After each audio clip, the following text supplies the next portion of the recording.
Hello friends, இன்னைக்கு நம்ம ரொம்ப சிம்பிளானது ஒரு தோசை எப்படி வித்தியாசமா ஊற்றணும். வித்தியாசம்னா ஒரு கோன் மாதிரி எப்படி ஊற்ற போறோம். நிறைய பேர் என்கிட்ட கேட்பாங்க எப்படி ஊற்றணும் கேட்பாங்க. இன்னைக்கு எல்லாருக்குமே நான் சொல்றேன், இது ரொம்ப சிம்பிள்.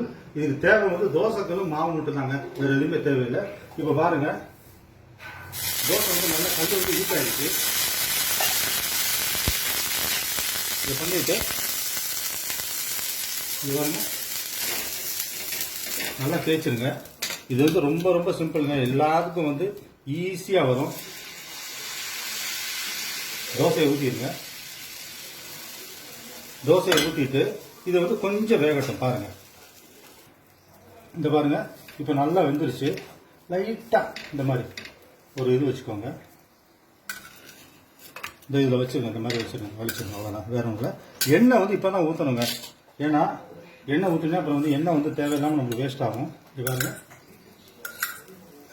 தேவையில்லாமல் வேஸ்ட் ஆகும். எண்ணெய் ஊற்றியாச்சு.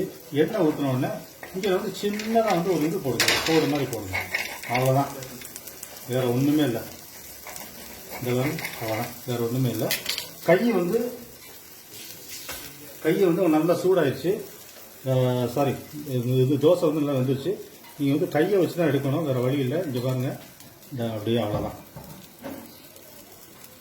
இந்த பாருங்க, அவ்வளோதான். இப்போ எடுத்து இந்த பாருங்க,